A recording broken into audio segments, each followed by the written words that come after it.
Saúde, amada igreja, com a paz do Senhor Jesus Cristo. Se você pudesse colocar em pé, em reverência à palavra de Deus, nós vamos estar lendo no Evangelho de Lucas, capítulo de número 19. Quantos esta noite estão sentindo a presença do Espírito Santo nesse lugar? Quantos podem ser gratos por tudo que o Senhor tem feito em suas vidas, pelo dom da salvação que Ele deu, por tudo aquilo que Ele tem feito sem nós ainda merecermos, sem que nós precisássemos, sem que nós soubéssemos que um dia iríamos precisar? Ele já havia elaborado na eternidade um plano, o plano da salvação, e hoje nós estamos aqui pela sua graça. Aleluia. Evangelho de Lucas, capítulo de número 19, um dos textos mais conhecidos do Novo Testamento, mas o Senhor tem uma palavra para mim e para você.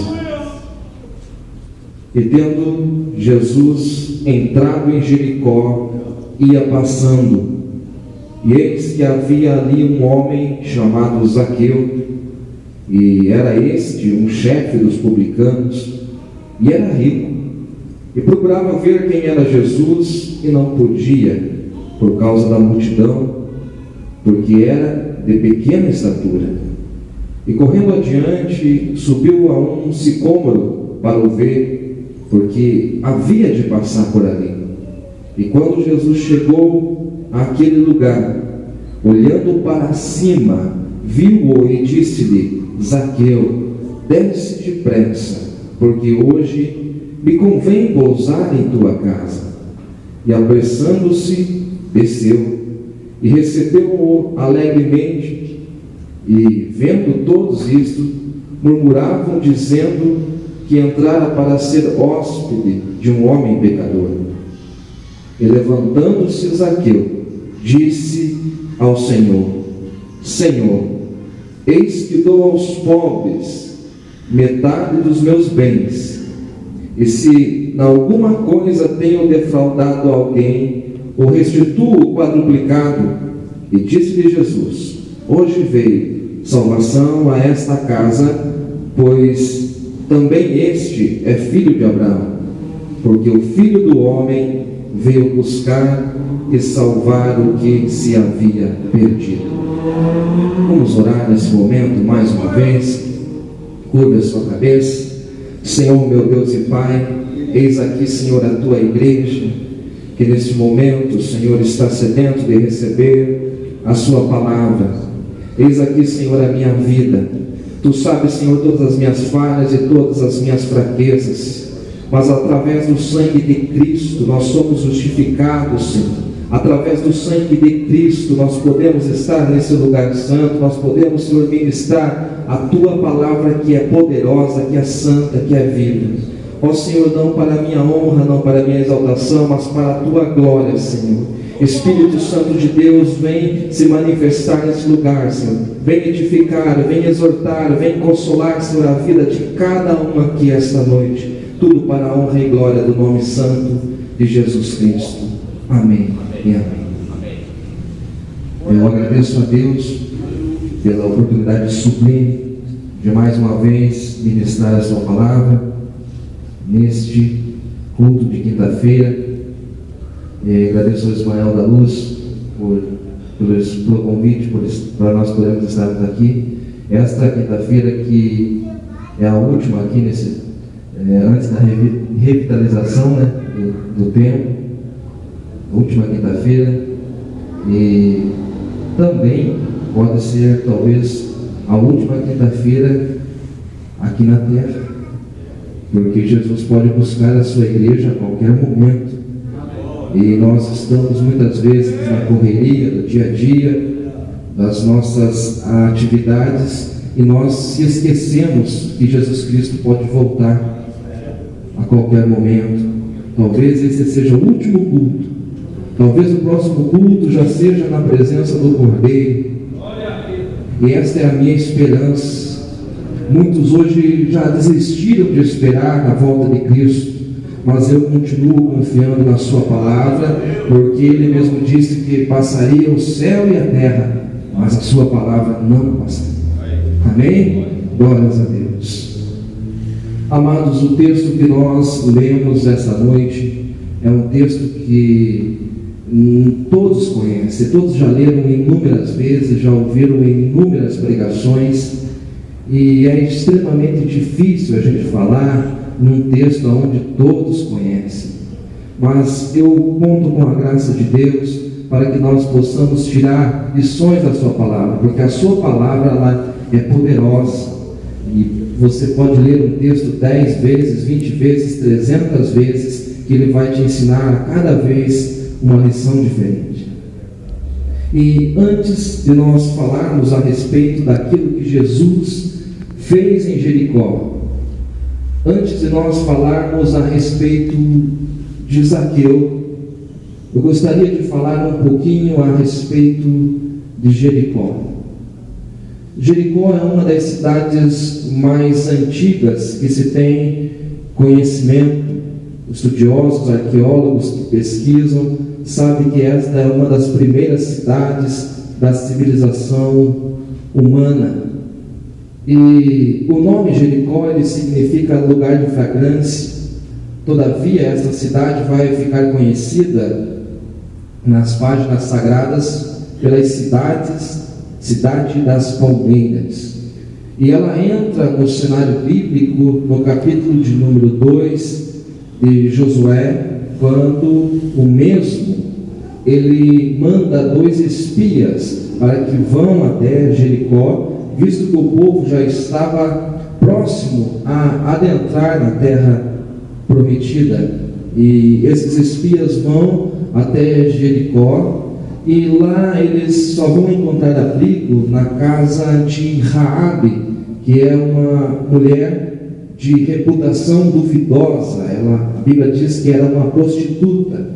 E eu posso ver aqui, já no capítulo 2 de Josué, mais ou menos 1400 anos antes do Senhor Jesus Cristo, eu posso ver já a graça de Deus sendo manifestada, porque talvez em Jericó houvesse líderes, anciãos, homens de boa reputação, políticos, homens da nobreza. Todavia, estes 2 homens que foram enviados por Josué, eles só vão encontrar abrigo na casa de Raabe.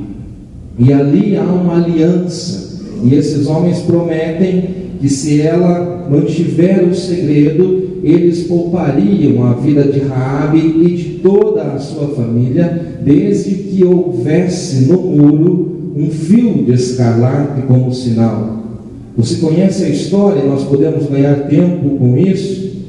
Então, no capítulo de número 6 de Josué, o povo já está em volta de Jericó, e eles acampam-se, ou melhor, dão voltas em volta de Jericó por 7 dias. E no 7º dia, o povo brada, conforme a ordem do Senhor Jeová, e diz a palavra de Deus que as muralhas de Jericó, elas ruíram, elas vieram ao chão. Porém, somente Raabe e a sua família foi salva. Eu encontro aqui a primeira vez a manifestação da graça de Deus no Antigo Testamento, porque nós olhamos para a Bíblia e nós imaginamos que a graça de Deus ela só foi manifestada no Novo Testamento, quando o Senhor Jesus Cristo veio a essa terra. Todavia, eu vejo aqui a graça de Deus sendo manifestada, porque essa mulher, ela não tinha boas ações, ela não podia justificar a si mesma. Ela não podia dizer, eu sou uma pessoa que tem boas obras, que tem uma bela de uma reputação, eu posso me justificar diante de Deus. Então, o dia que esse povo vier para tomar essa terra, eu estarei imune. Não, ela não poderia dizer isso.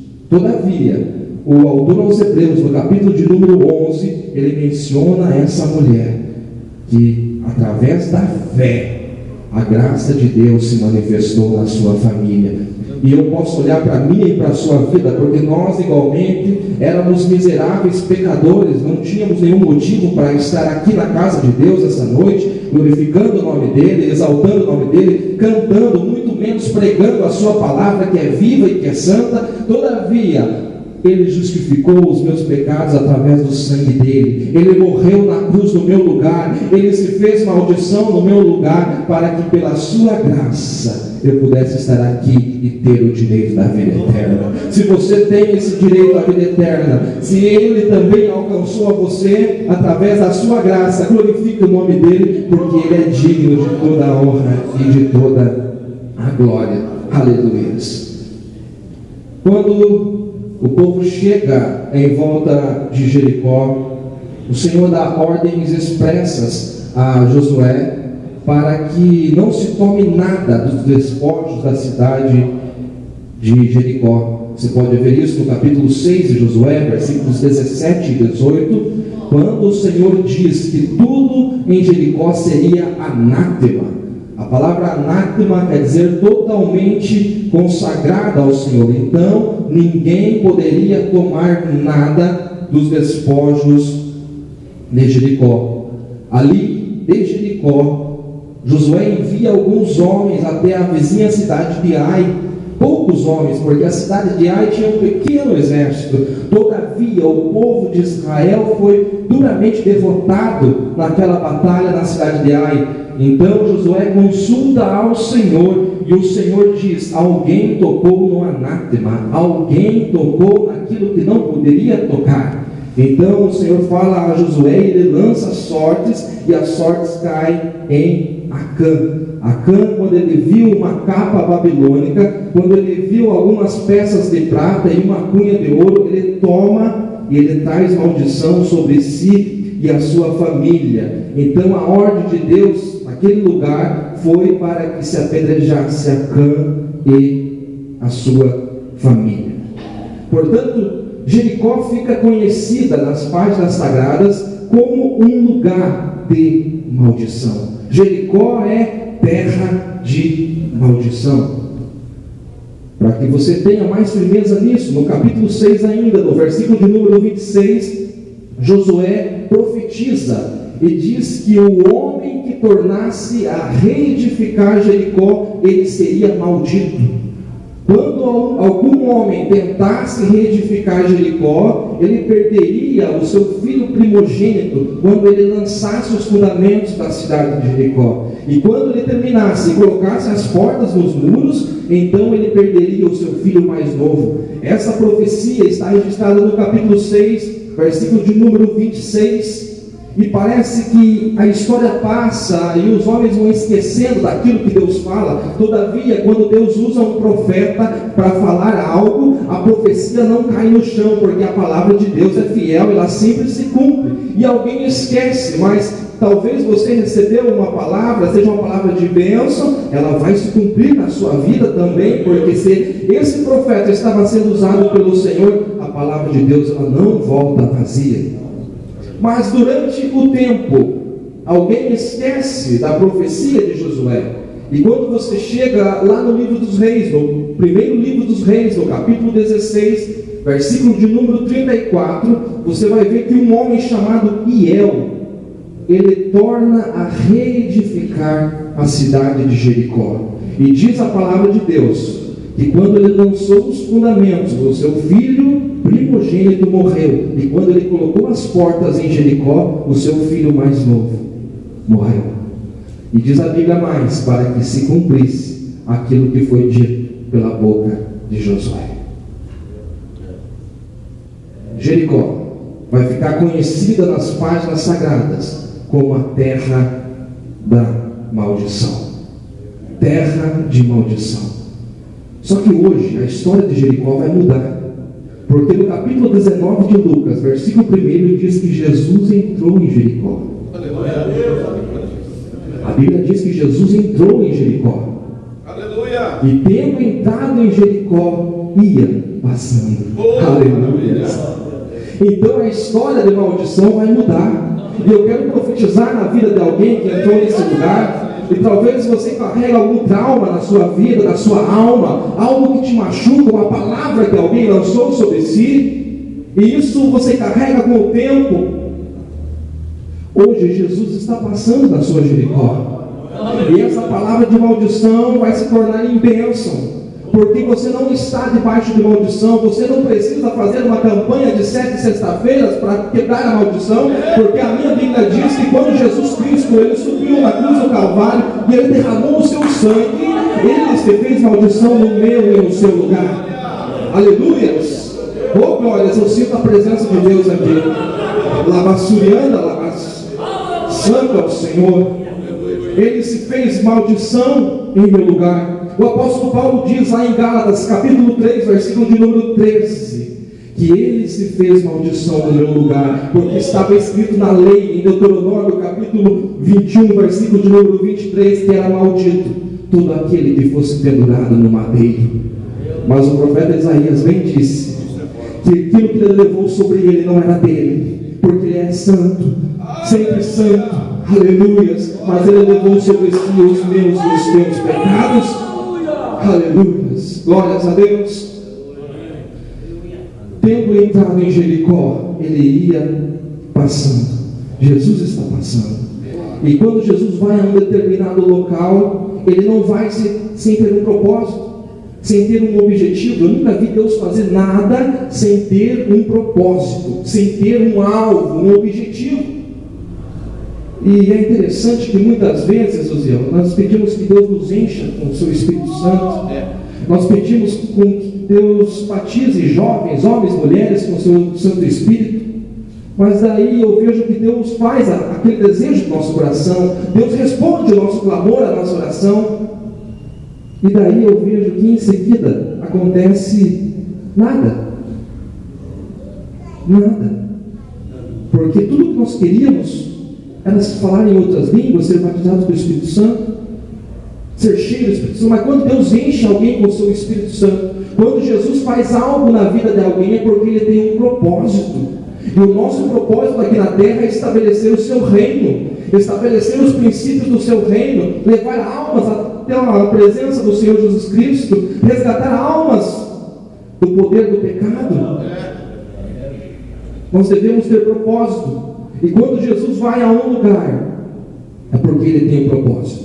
Nós às vezes somos displicentes, às vezes nós viemos à casa do Senhor porque é dia de culto, porque eu tenho que tocar, porque eu tenho que cantar, porque eu tenho que cumprir uma obrigação. Mas Jesus não vai a um lugar sem ter um propósito. E a Bíblia diz que Jesus está entrando em Jericó, e lá em Jericó ele tem propósito.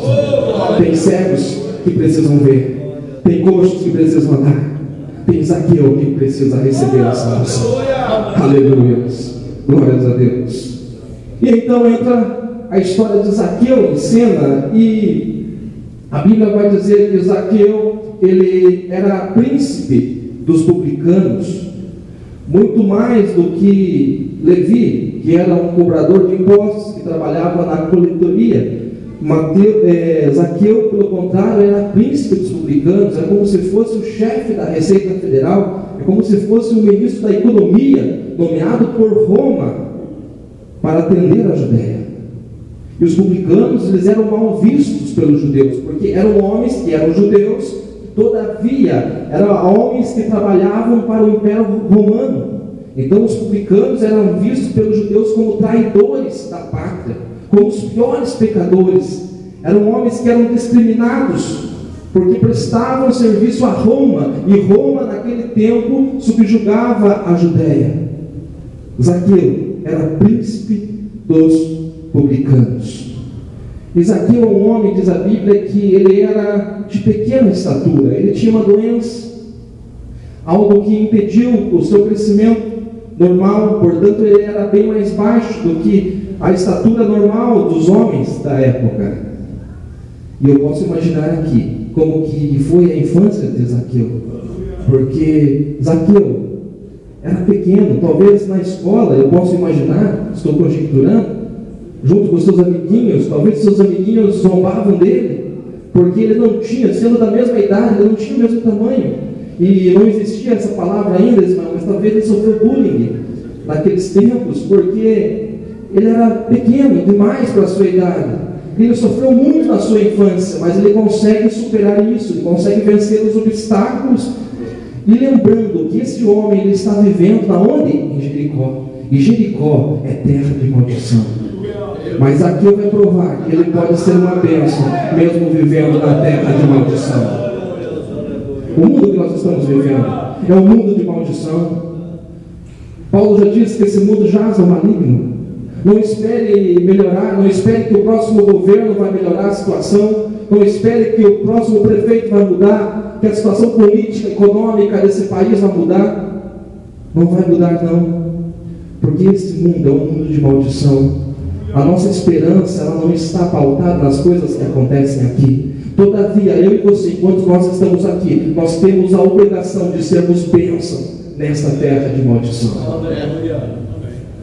É interessante, nos dias que nós estamos vivendo, que muitos querem receber bênçãos do Senhor, mas poucos estão dispostos a ser bênção do Senhor. Quando Deus chama Abraão, lá da Mesopotâmia, Deus não chama Abraão para ele ser abençoado. Deus chama Abraão para ele ser bênção para as nações. E hoje, se nós estivéssemos fazendo uma campanha, talvez de 7 quinta-feiras, campanha disso, daquilo, talvez essa igreja estivesse lotada, porque muitas pessoas hoje querem buscar a bênção do Senhor. Mas a maior bênção que eu e você precisávamos, Ele já conquistou na cruz para nós, que é o direito à vida eterna, através do seu sangue. Mas o que Deus quer que eu e você sejamos é bênção. Nós sejamos bênção para o meio em que nós estamos inseridos. E Zaqueu, mesmo tendo pequena estatura, mesmo sofrendo muitos preconceitos, ele consegue ser bênção mesmo vivendo na terra de maldição. E ele vence na vida, ele é nomeado por Roma para tornar-se alguém importante, para ser o príncipe dos publicanos, o chefe da Receita Federal. Mas havia algo que mexia com Zaqueu, que deixou Zaqueu curioso, porque Zaqueu tinha um funcionário que se chamava Levi. Levi, que é Mateus, trabalhava na coletoria de impostos, e certo dia esse tal Jesus de Nazaré passa pela coletoria, pela alfândega, e diz a Levi: segue-me. E diz a Bíblia que ele largou tudo, abandonou um bom emprego e foi seguir o mestre. E isso deixava Zaqueu preocupado, porque o que tinha esse homem, o que esse tal Jesus de Nazaré falava, o que ele tinha que fez com que Levi, que fez com que Mateus abandonasse tudo e o seguisse. Mas hoje Zaqueu fica sabendo que Jesus vai passar em Jericó. Jesus vai passar em Jericó. E essa é a chance que ele precisava. Ele tinha o desejo de conhecer a Jesus, ele queria conhecer a Jesus. Porém, havia alguns impedimentos. 2 impedimentos principais. A multidão. Diz o texto, no versículo de número 3, que ele não podia por causa da multidão. A multidão. Porque muitos seguem Jesus, mas são apenas multidão, Zé. Poucos são os discípulos. Há uma diferença muito grande entre multidão e discípulos. A multidão seguia por causa dos milagres, por interesses, por causa dos pães que eram multiplicados. A multidão seguia. Mas nos momentos de oração eram poucos, eram somente os discípulos. Então há uma diferença muito grande entre discípulo e multidão. Eu não vou falar para você perguntar para o irmão que está do seu lado, mas pergunte para você mesmo: será que eu sou multidão ou sou discípulo?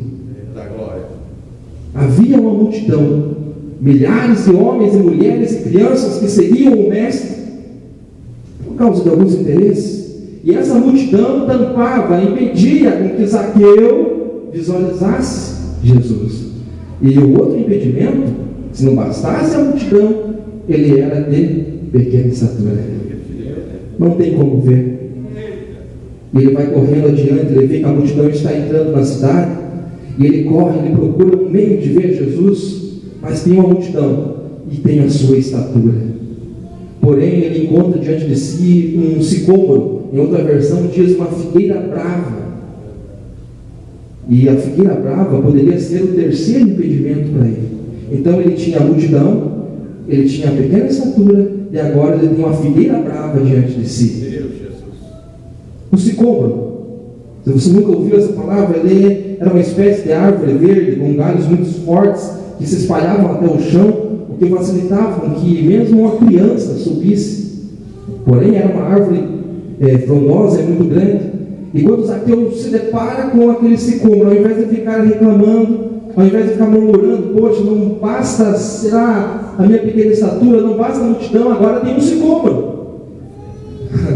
Mas ele usa o sicômoro para subir, para alcançar, poder ver a Jesus.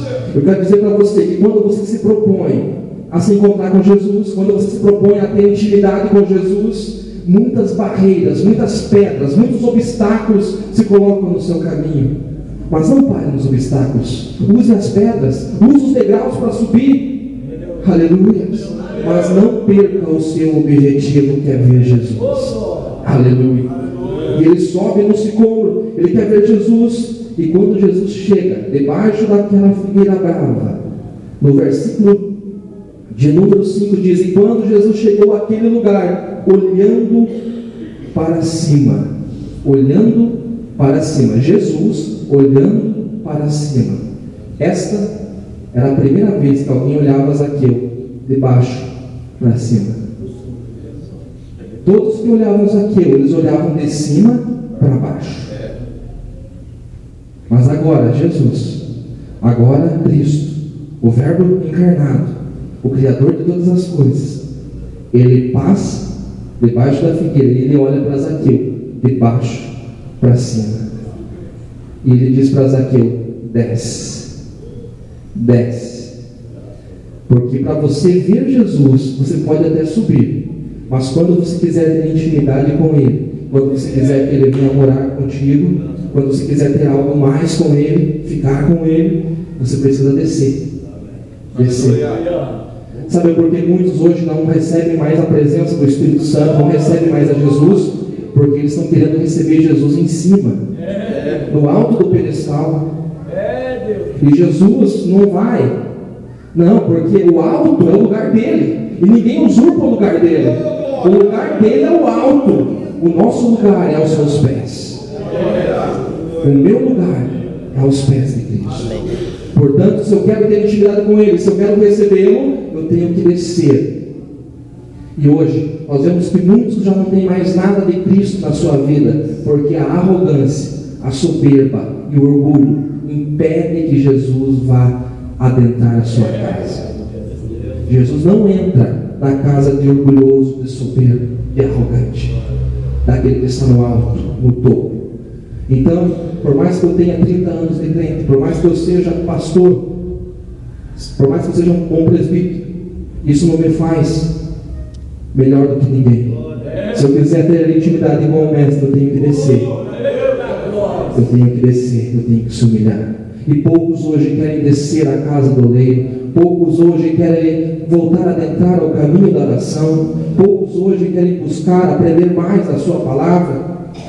Muitos querem recebê-lo, mas querem recebê-lo no alto, e no alto ninguém recebe, porque o alto é o lugar dele. Aleluia. Zaqueu desce, e quem desce recebe a Cristo. Porém, no versículo 7 eu vejo algo muito triste. Vendo todos isso, murmuravam dizendo que entrara para ser hóspede de um homem pecador.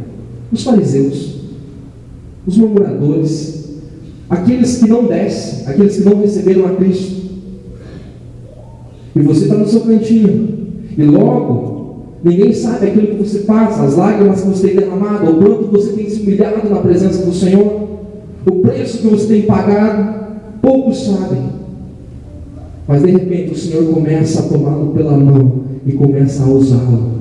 De repente o Senhor começa a usá-lo para ganhar almas. De repente o Senhor começa a usá-lo no ministério do louvor, para tocar aqui no grupo. De repente o Senhor começa a usá-lo tremendamente. E aqueles que são murmuradores, que ainda não desceram, eles ficam olhando. Mas como pode? Como que pode isso acontecer? Murmuradores, fariseus. Eu posso falar isso porque na igreja não tem fariseus. E na igreja também não tem murmuradores. Aleluias. O Senhor está falando conosco. O Senhor está falando que nós devemos voltar a ter o caminho da unidade. Quando eu ver o meu irmão sendo usado na presença do Senhor, Quando eu ver alguém sendo usado no ministério do louvor, eu tenho que me alegrar com ele. Eu tenho que exaltar o nome do Senhor, porque o Senhor é bom, porque o Senhor está usando ele, assim como ele pode usar a mim também. Aleluias. A unidade. Mas eles desprezavam Zaqueu, porque Zaqueu não era digno. Segundo a mente deles, Zaqueu não era digno de receber a salvação. Aleluia. E Zaqueu, no versículo de número 8, ele diz assim: Senhor, eis que eu dou aos pobres metade dos meus bens. E se em alguma coisa tenho defraudado alguém, o restituo quadruplicadamente. E muitos vão pregar e dizer que Zaqueu era um ladrão, mas a Bíblia não diz que Zaqueu era ladrão.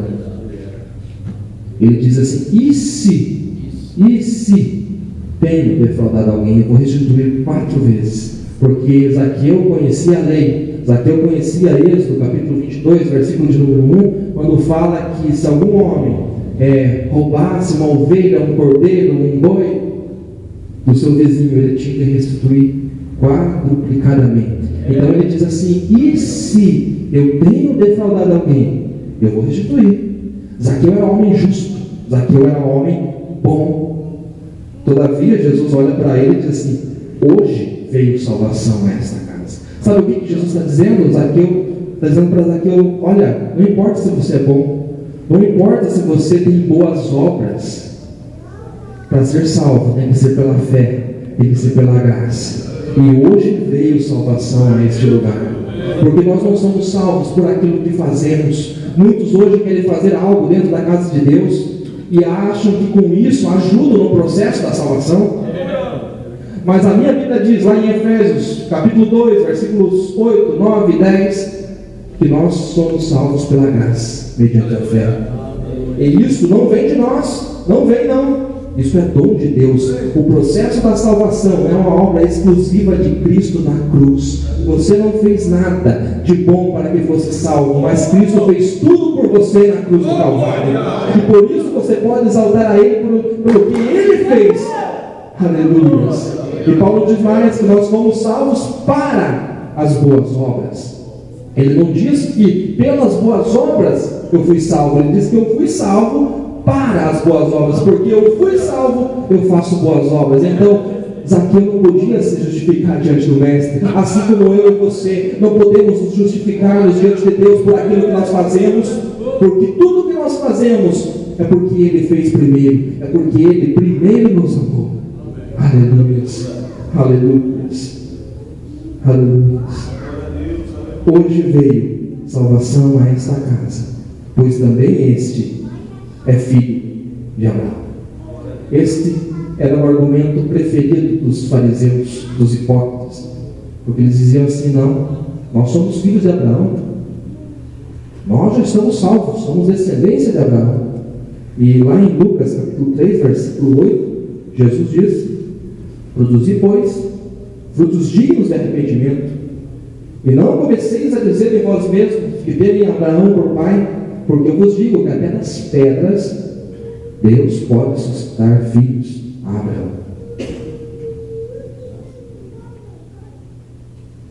Nós não podemos se justificar diante de Deus. Nós precisamos voltar a nos humilharmos. Nós precisamos voltar a descer. Talvez o Senhor já não opera mais no nosso meio. Nós nos perguntamos: cadê os milagres? Cadê os batismos com o Espírito Santo? Cadê as curas miraculosas? Nós não vemos mais. No passado era assim, alguém disse. No passado acontecia isso. E por que não acontece mais? Sendo que a minha Bíblia diz lá em Hebreus que Jesus é o mesmo ontem, é o mesmo hoje e sempre será o mesmo. Quem foi que mudou?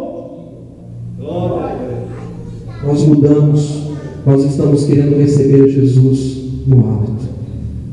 Nós estamos vivendo na terra de maldição e nós estamos sendo influenciados por essa terra. Mas precisamos entender que nós não somos daqui, que nós somos embaixadores do reino de Deus. Então, se nós estamos nessa terra, nós estamos aqui para estabelecer os princípios do reino de Deus, os princípios dos céus. Essa é a nossa missão aqui. E é isso que Jesus vem fazer em Jericó. Jesus veio em Jericó para buscar e salvar. Na terra onde Josué profetizou a maldição, Jesus está passando agora para salvar, para fazer bênção. Jesus veio para buscar e salvar na terra onde Acã foi condenado juntamente com a sua família. Jesus está passando ali para mudar a história de Jericó. E hoje eu profetizo na sua vida que Jesus está passando na sua Jericó. Se coloque em pé nesse momento. Aleluia. Aleluia.